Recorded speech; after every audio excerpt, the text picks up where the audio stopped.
Yeah. Early. O-T-T. You can look anywhere you want it, but you won't find no one coded.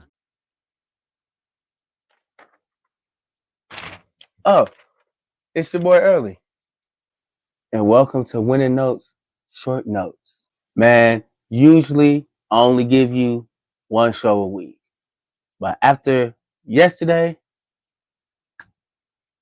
I couldn't, no. So look, we had the most watched women's college basketball game in the history of women's college basketball with 12.3 million viewers. We had LSU and Iowa in a rematch in the Elite Eight, but it was a rematch of last year's national championship game. And this time, Caitlin Clark came out on top. Iowa won the game 94-87. Caitlin Clark with an astounding, it was amazing. She was between the legs, behind the back, going to the rack, finishing, shooting threes from like 25 feet. But anyway, she was 41 points, 12 assists, 7 rebounds, 3 rebounds away from a triple double, a 40-point triple double again. I think she had one of them last year in the tourney. She had a 40 point triple double. I'm gonna have to check my stats on that, but I'm not mistaken. She had a 40-point triple double last year too. She was going bananas, and she had some help. She had Miss Martin dropped 21.6 rebounds. So, and that's what people got to start understanding. Iowa's not a one woman team. I know everybody think it's just Caitlin Clark. Yes, she's the big motor. She's the transmission, obviously. But you got wheel bearings, you got tie rod ends, you got head gaskets, you got all that stuff. All that other stuff got to be flowing good for that car to be driving good. So you got to remember that. Angel Reese did her thing for LSU. Shout out to Angel Reese, man. She got the record for the most double doubles in I think it was in a single season for the NCAA. Shorty's amazing. She's gonna be a stud.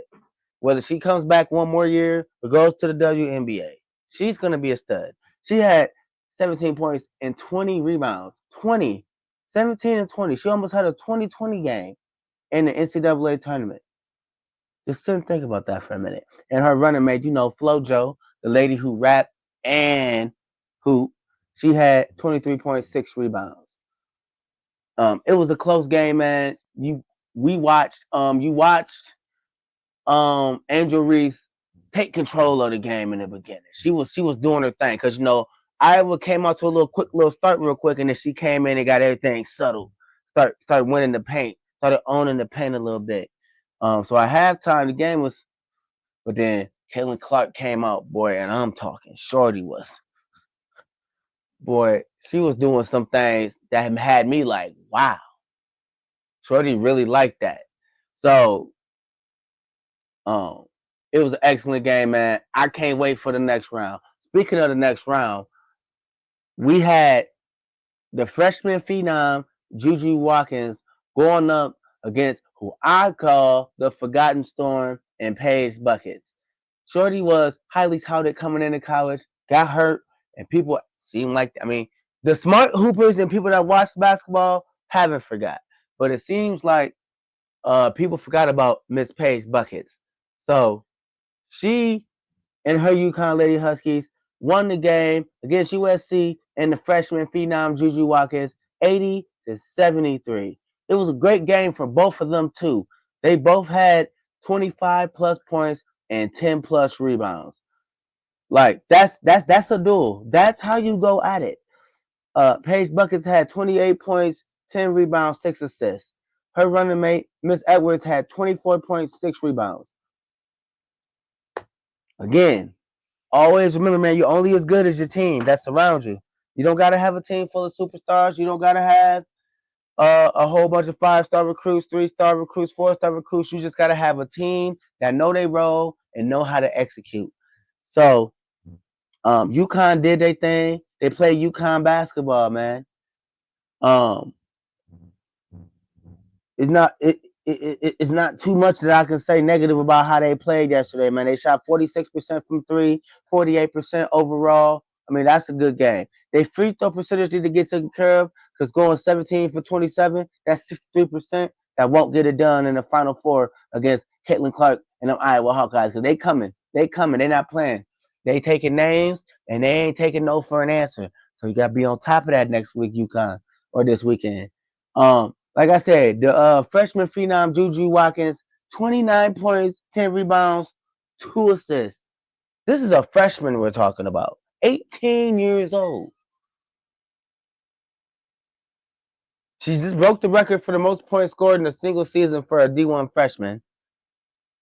Shorty, man, it's her turn. She got next. When you look at players and you think about players that got next, she's one of them. She got next. Her mate Miss Forbes dropped 24, 3 rebounds, 3 assists. Like I said, man, it was both of these games were excellent, and they showed you there was really 4 of the best teams left in the country. They showed you that. Showed you they all 4 deserve to be where they at. It was excellent games. I can't wait for next week. You got North Carolina State versus South Carolina, and then you got UConn versus Iowa, and I can't wait. I'm going to give you my predictions later this week. I mean, if you know me, you should already know who I got going on to the championship game. It was excellent, man. I've been early in the morning, man, and this is a short note on Winning Notes. You can look anywhere you wanna, but you won't find no one cold as me. Early probably laid up somewhere, smoking prime on my cloud machine. Silly haters keep throwing shade, but my light shine bright as can be. OTT, yeah, we making waves. You would think we control the sea. Slim Reaper like KD, I'm the real MVP. Indulging in instrumentals, I got 10-2 on the beat.